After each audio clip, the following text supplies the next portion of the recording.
Hello everyone, welcome back to this channel. इस video में cover करेंगे chapter 3 in the early cities का part 3। Food for people in the cities. While many people lived in the cities, others living in the countryside grew crops and reared animals. जहाँ कुछ लोग शहरों में रहा करते थे, वहीं कुछ लोग गाँव में भी रहा करते थे, जहाँ वो लोग क्रॉप्स को ग्रो किया करते थे, एनिमल्स की देखभाल किया करते थे। These farmers and herders supplied food to craftsperson, scribes and rulers in the cities। फिर वो फार्मर्स और हर्डर्स जो लोग शहर में रहा करते थे, जैसे कि क्राफ्ट पर्सन, स्क्राइब्स उन लोग को कहा जाता है जो लोग लिखना जानते हों, and rulers in the cities जो लोग रूलर्स थे उनको वो लोग फूड सप्लाई किया करते थे। We know from remains of plants that the Harappans grew wheat, barley, pulses, peas, rice, sesame, linseed and mustard। हम लोगों को पता चला है रिमेन से जो प्लांट्स के वहाँ पर मिले हैं कि वो लोग क्या क्या चीज़ें ग्रो किया करते थे, जैसे कि गेहूँ, बाजरा, दाल, मटर, चावल, तिल, अलसी यानी रुई एंड मस्टर्ड, सरसों। ये सब चीज़ें वो लोग उस समय ग्रो किया करते थे वहाँ पर। A new tool the plough was used to dig the earth for turning the soil and planting seeds. एक नया टूल प्लॉ, जिसको हल कहा जाता है, उसका यूज़ किया जाता होगा उस समय पर। वो लोग ज़मीन को खोदने के लिए करते होंगे, जिससे वो मिट्टी को सही कर सकें और वहाँ पर सीड्स को प्लांट कर सकें। While real ploughs which were probably made of wood have not survived, toy models have been found. जो रियल वाले प्लॉज होंगे वो सर्वाइव नहीं कर सके, क्योंकि वो शायद से उनको लकड़ी से बनाया गया होगा और उसकी जगह पर टॉय मॉडल्स वहाँ पर मिले हैं। As this region does not receive heavy rainfall, some form of irrigation may have been used. क्योंकि इस रीजन में इतनी ज़्यादा हैवी रेनफॉल नहीं होती है, इस वजह से वो कुछ फॉर्म ऑफ इरीगेशन, कुछ तरीके सिंचाई करने के लिए इस्तेमाल किया करते होंगे। This means that water was stored and supplied to the fields when the plants were growing। इसका मतलब ये है कि वो पानी को स्टोर किया करते होंगे और उसको खेतों में सप्लाई किया करते होंगे जब उसमें फसल होती होगी। The Harappans reared cattle, sheep, goat and buffalo। Harappans मवेशियों, भेड़ बकरियों और भैंसों को पालते थे और उनकी देखभाल किया करते थे। Water and pastures were available around settlements. उनके सेटलमेंट के आसपास पानी और जानवरों के लिए घास और चारा अवेलेबल होता था। However in the dry summer months large hertz of animals were probably taken to greater distances in search of grass and water। लेकिन ड्राई समर में उन लोगों को एनिमल्स को काफ़ी दूर जगहों पर लेकर जाना पड़ता था पानी और घास चारा के लिए। They also collected fruits like bear, caught fish and hunted wild animals like the antelope। इसके अलावा वो लोग फलों को इकट्ठा किया करते थे, जैसे कि बेर, मछलियाँ पकड़ते थे और वाइल्ड एनिमल्स को हंट किया करते थे, जैसे कि antelope. A closure look Harappan towns in Gujarat. अब हम लोग पढ़ेंगे कुछ हरप्पन टाउन्स के बारे में जो कि गुजरात में थे। The city of Dholavira was located on Khadir Bet in the Rann of Kutch where there was fresh water and fertile soil. जो धोलावीरा का शहर था वो लोकेटेड था खादिर बेट पर, जो कि रण ऑफ कच्छ में है, जहाँ पर फ्रेश वाटर और फर्टाइल सॉइल अवेलेबल थे। Unlike some of the other Harappan cities which were divided into two parts, Dholavira was divided into three parts। कुछ हरप्पन सिटीज़ थीं जो कि डिवाइड थे दो पार्ट्स में, लेकिन धोलावीरा जो शहर था वो डिवाइडेड था थ्री पार्ट्स में। And each part was surrounded with massive stone walls. और हर पार्ट के चारों तरफ मैसिव स्टोन वॉल्स बने हुए थे, पत्थर की दीवारें बनी हुई थी, विद एंट्रेंसेस थ्रू गेटवेज, और एंट्री के लिए गेट्स का यूज़ होता था। There was also a large open area in the settlement where public ceremonies could be held. और वहाँ पर एक काफ़ी लार्ज ओपन एरिया था सेटलमेंट में, जहाँ पर पब्लिक सेरेमनीज होते होंगे। Other finds include large letters of the Harappan script that were carved out of white stone and perhaps inlaid in wood। इसके अलावा हरप्पन शहर में वाइट स्टोन से कार्व्ड काफ़ी बड़े लेटर्स मिले जो कि हरप्पन स्क्रिप्ट के थे, जो शायद से लकड़ी में जड़े हुए थे।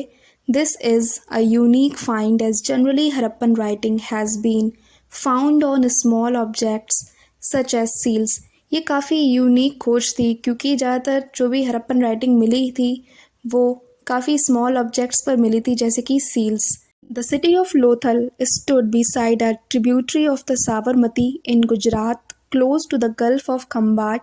लोथल शहर गुजरात में जो साबरमती नदी है उसकी ट्रिब्यूटरी भोगवा नदी के किनारे पर था, जो काफ़ी क्लोज है गल्फ ऑफ खम्बात के। It was situated near areas where raw materials such as semi-precious stones were easily available.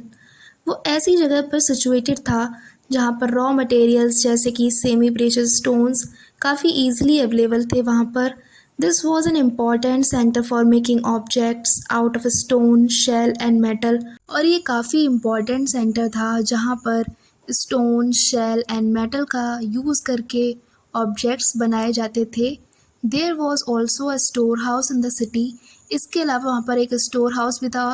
Many seals and sealings were found in this storehouse.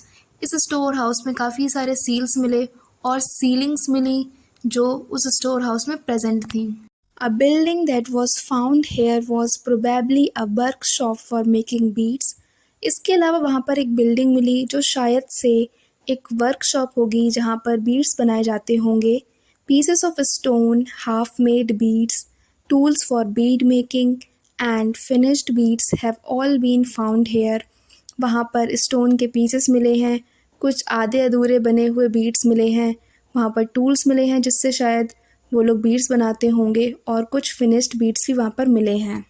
Seals and ceilings. Seals वो लोग बनाया करते थे stone से जो ज़्यादातर rectangular shape में हुआ करते थे, जिसमें एनिमल कार्विंग भी हुआ करती थी। अगर उस सील को किसी क्ले पर प्रेस करेंगे तो उसमें वो चीज़ छप जाएगी, तो उस इम्प्रेशन को सीलिंग कहते हैं। The mystery of the end. Around 3900 years ago we find the beginning of a major change. लगभग 3900 ईयर्स पहले काफ़ी मेजर चेंज की शुरुआत मिली। People stopped living in many of the cities. लोगों ने काफ़ी शहरों में रहना छोड़ दिया था। Writing seals and weights were no longer used. अब राइटिंग और सील्स और ये बेट्स अब इतने यूज़ में नहीं आते थे। Raw materials brought from long distances became rare.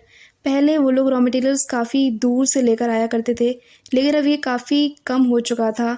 In Mohenjodaro we find that garbage piled upon the streets, the drainage system broke down, and new, less impressive houses were built even over the streets. Mohenjodaro की streets पर काफ़ी जमा हुआ garbage मिला, वहाँ का drainage system broke down हो चुका था। जो नए घर थे वो काफ़ी लेस इम्प्रेसिव थे और कुछ घर तो स्ट्रीट्स के ऊपर ही बने हुए थे। Why did all this happen? We are not sure. ये सब क्यों हुआ था इसके बारे में हम लोग श्योर नहीं हैं। Some scholars suggest that the rivers dried up. कुछ स्कॉलर्स का ये मानना है कि वहाँ की जो नदियाँ थी वो सब सूख गई थी। Others suggest that there was deforestation. कुछ का मानना ये है कि वहाँ पर डिफॉरेस्टेशन हुआ था। This could have happened because fuel was required for baking bricks and for smelting copper ores.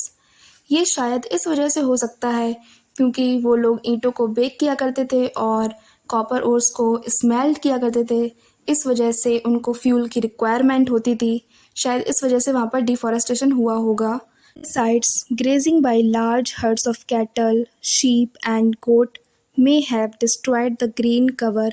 और इसके अलावा वो काफ़ी सारे जानवरों को भी पाला करते थे और शायद उन जानवरों ने ओवर ग्रेजिंग करके जितनी भी चारों तरफ ग्रास होगी उन सभी को डिस्ट्रॉय कर दिया होगा।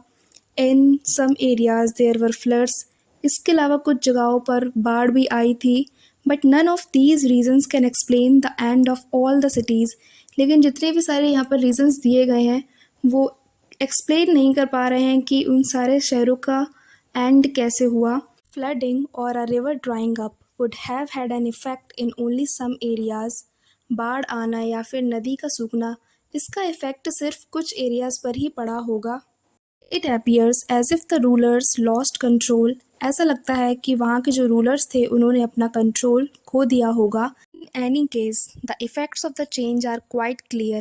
जिस भी वजह से उन लोगों ने अपना कंट्रोल खोया होगा, वहाँ पर जो परिवर्तन के प्रभाव हैं वो काफ़ी क्लियर हैं. Sites in Sindh and west Punjab were abandoned. जो साइट्स सिंध और वेस्ट पंजाब में हैं, जो प्रेजेंट डे पाकिस्तान में है, वहाँ पर लोगों ने रहना छोड़ दिया था. While many people moved into newer, smaller settlements to the east and the south.